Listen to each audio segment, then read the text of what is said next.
Bakit ang mga mayayaman, karamihan ay hindi masaya? Diba? Marami dyan, maraming pera, sikat, pero sila pa mas malungkot, sila pa mas depressed. Unang-una, syempre, kailangan natin na sapat na pera sa pangangailangan, sa pagkain, sa bahay. Kailangan mo yan, pag-aral ng bata, kalusugan mo. Pero up to a certain point, kung meron ka ng pera, yung dagdag additional money, usually, hindi na makakatulong sa'yo. So, magbibigay tayo ng 7 dahilan bakit hindi masaya ang ibang mayayaman. Number 1, kahit bili ka ng bili ng maraming gamit, nagiging trap lang to. Naiipit ka lang. The more money you have, bili ka ng bili, lalong malungkot. May tinatawag na hedonistic treadmill. Hedonistic, pansarili. Treadmill, ikot ka lang na ikot. So, bili ka ng bagong gamit, bagong cellphone, bagong cream sa muka, bagong kotse. Padami ng padami binibili mo, palungkot ka ng palungkot. Kasi, isa lang naman kailangan mong cellphone eh.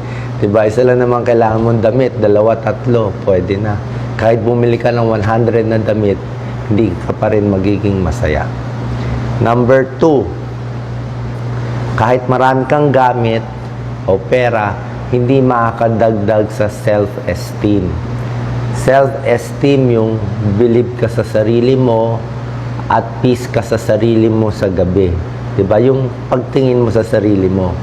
Ang pera kasi, nagagawa lang niya, makakabili ka ng panlabas na gamit, pero yung kasiyahan ay nasa loob eh. Ikaw magja-judge sa sarili mo. Number 3, kahit maraming pera, hindi mo mabibili ang pagmamahal, hindi mo mabibili yung pagtitiwala ng tao sa'yo, kung ano affection nila sa'yo, wala po. Okay? Maguguluhan lang yung mayayaman.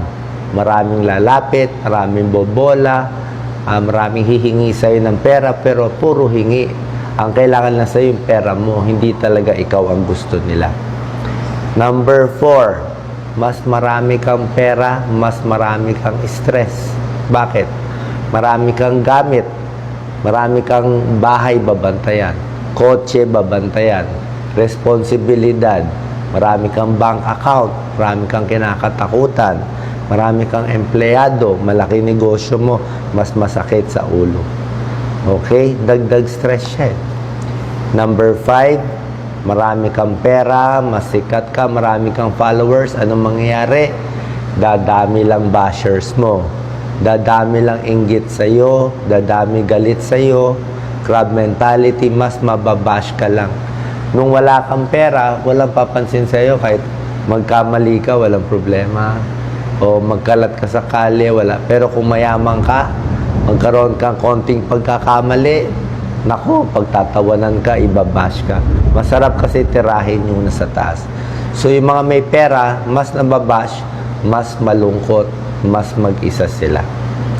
Number 6, maraming pera, hindi mo mabibili kalusugan eh. Oo, makakabili ka gamot, check-up. Pero pag tinamaan ka ng sakit, maraming sakit, walang gamutan. Kahit gaano karaming pera mo, walang gamutan. Merong ganon. Kaya, mahirap din. Number 7, ito yung last tip, bakit malungkot sila. Maraming pera, mas malungkot sila. Mas konti ang tunay na kaibigan. Siyempre, let's say may bilyonaryo dyan na nakaupo. Lahat ng lalapit sa kanya, iniisip paano makahingi ng pera.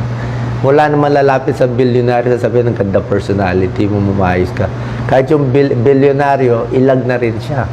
Diba? Wala siyang privacy.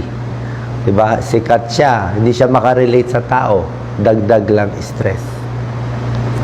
Ano ang tips natin? Kahit mahirap tayo, mahirap kayo, ano ang dapat natin alam? Number 1, dapat alam natin, kahit kumikita tayo ng pera, gusto natin dumami pera, hindi pa rin kayo magiging masaya. Huwag nyo isipin, pag may 1 million, 10 million kayo, masaya kayo, hindi po. Ang nagpapasaya, may levels yan eh. Una, kailangan ng tao gamit. Okay? Gamit. Pangalawa, kailangan niya may bahay. Okay yan. May gamit, may bahay, tapos na yun. Number 3, kailangan mo pagmamahal, sense of belonging. Yun ang hindi kaya bilhin ng pera. Number 4, kailangan mo self-esteem. Masarap tulog mo sarili mo, hindi ka korap, wala kang ginagawa masama, mataas tingin mo sa sarili mo, hindi rin mabibili ng pera yan. At number 5, yung highest, ito yung self-actualization. Ibig sabihin, nagawa mo na yung pinakamagaling na kaya gawin ng katawan mo na binigay sa'yo ng Diyos. Alam mo ng purpose mo. So, kung marami kang pera, pang 1 and 2 ka lang. Panggamit, pambahay. Pero yung number 3, pagmamahal, 4, self-esteem, 5, self-actualization, hindi mabibili ng pera. Paghihirapan mo yon. So, number 1, hindi pera ang magpapasaya sa'yo. Number 2, ang magpapasaya sa'yo, mga happy experience. Sa mga tao, pagmamahal, kung ano yung experience mo sa tao, yun lang maalala mo. Number 3, ang pera pwede gamitin bilang tool, isang paraan para maging happy, para makasolve ng problema, para makatulong, gagamitin mo siya. Hindi siya ang pinaka-happy sa'yo. Kahit may hawak ka 1 billion, anong gagawin mo? Wala kang, kala nyo lang masaya. Yun lang isip ng iba. May kasabihan nga, ito ang kasabihan ng mayayaman at mga sikat. Para maintindihan nyo na hindi kayo masaya kung maraming pera, maraming sikat, maganda yumaman yung iba. Pag mayaman na kayo, sikat na kayo, makita nyo, hindi kayo masaya. Number 4, ang happiness mo, ikaw magtatrabaho. Ikaw maghahanap ng life purpose mo. Ikaw. Kaya ako, kahit nung bata pa ako, alam ko na agad eh. Marami akong kasama, maraming pera, hindi rin masaya. Pagod lang, trabaho ng trabaho, lagi nakakunot-ano, daming negosyo, di ba? O hihirap eh. Diba? Ano ang life purpose? Pag nahanap mo ito, masaya ka. Depende sa iyo eh. Yung iba, mahilig mag-art, painting, expression. Yung iba, acting. Yung iba, research, mga discovery, scientist. Yung iba, create ng mga building o gamit. Yung iba, may advocacy, kung ano man ang advocacy nila. Yung iba, sa simbahan nila, focus sila. And lastly, yung iba, service sa tao, tulong sa mahirap. Ako, isa lang alam ko eh.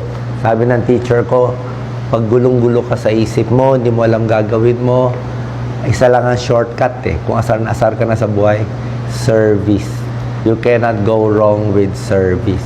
Kaya ako nga eh, pagka-doktor ko lahat, sabihin ko lang short lang. Kaya kahit anong problema, iniisip ko, ito lang nagpapakalma sa akin eh. Number 1, mula 2006, lahat ng pasyente ko libre. Wala akong sinisinod. Number 2, di ako tumatanggap ng pera sa drug company, kahit anong company. Ngayon, na dami lumalapit na company, wala akong tinatanggap ng pera. Kung meron sila ibabayad, tutulong natin sa mahirap. Number 3, di ako tumatanggap ng donation. Kahit tumakbo ako sa politika, di ako tumanggap. Sa mga negosyante, wala ako utang sa kanila. Hindi ko sinasabi mali ang tumanggap. Hindi ko sinasabi mali tumanggap sa drug company. Hindi ko sinasabi yon.